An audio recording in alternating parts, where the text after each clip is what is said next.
Well, the South African GDP growth forecast for 2026 is reportedly about 1.5%, while inflation is projected to be close to a 3% inflation targets. Economists say the country has been in an economic recovery phase in the past year, and a cumulative set of favourable factors promises better economic traction this year. Firstsource Money economist and Executive Director Redge Nkosi joins us now for a discussion.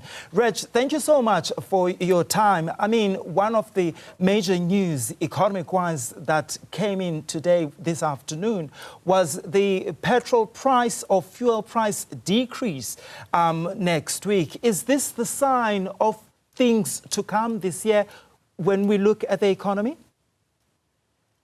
Thanks for having me. Yes, quite a number of analysts, including economists themselves, think that the news that we're going to be having a petrol price, or how we call it, fuel price decrease, latest issues around inflation and matters related there to portend an economy that's going to be growing, portends good news for the rest of South Africans in 2026.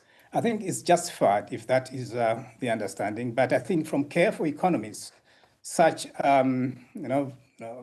such news isn't necessarily what would lift us up and think that the economy is going to give us some miracles going forward. So I would be very cautious to think that the 1.5% projected for 2026 is going to be realized. We have had quite a few of such projections which never come to fruition. And even if petrol price is going down, of course, input costs will be coming down, inflation coming down, input costs related to interest rates will be coming down. Yeah. So that is positive indeed. But I'm afraid the economy is not going to be growing at 1.5 next year. It's likely to be in the regions of 1.2 to 1.3 in our estimates.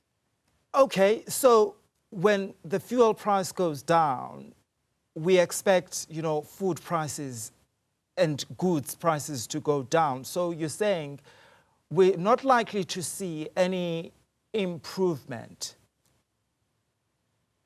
Well, I don't think that as a consequence of petrol or fuel prices going down, then food prices are themselves going to go down. We may say inflation broadly may indeed come down, but I do not think it's obvious or it's straightforward just because price of petrol or diesel has come down, then food prices are just going to be, to follow that route. It's not always the case.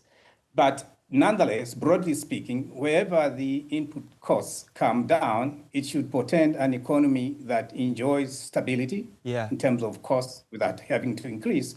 But going forward, I don't think we can quickly think that by simply having such indicators, positive indicators, then the economy is going to be a very happy one for us going forward. You're not giving us any good news. What factors would play a part in ensuring that we see an improved economy then?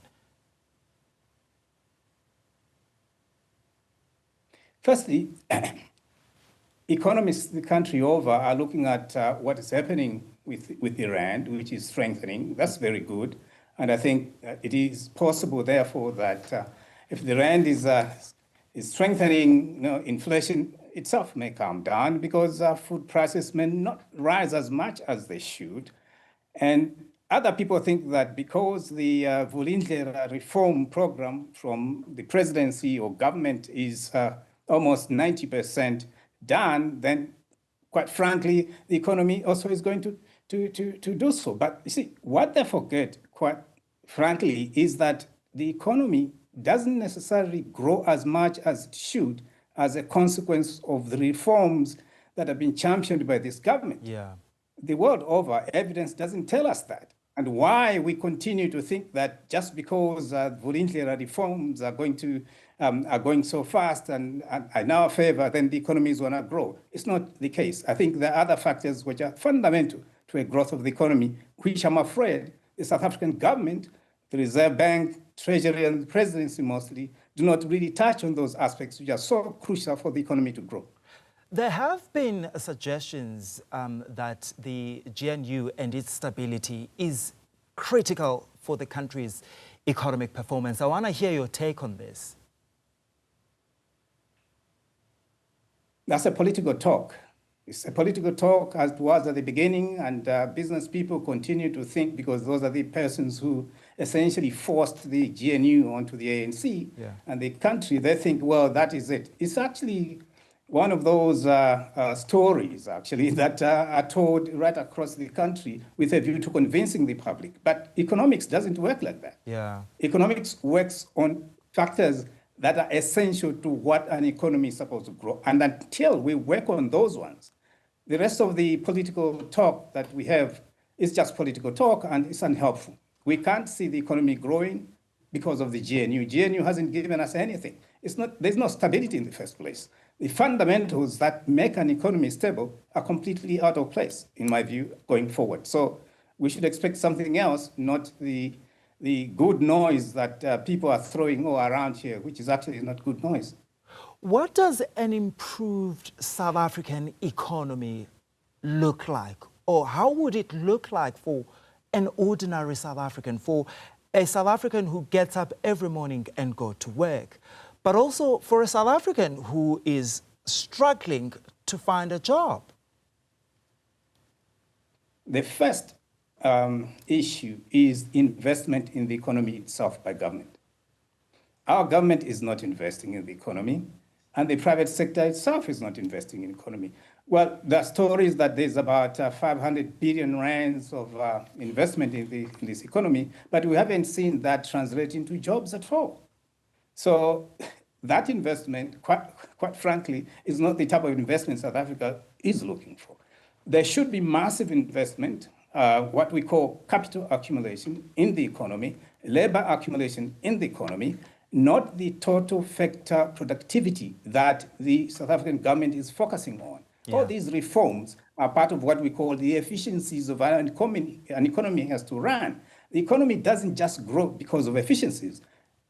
Evidence tells us that it is because of capital accumulation. Capital accumulation refers to the growth in the productive capacity of the economy, including labor.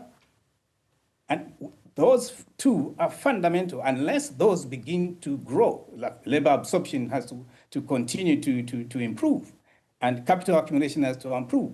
The rest of the story is just a story. Unless these ones begin to grow or show positive indicators, show positive trends, I'm afraid we can't go anywhere far. All right, sir, thank you so much for your time. I was hoping for good news tonight, but I'll take what you're telling me.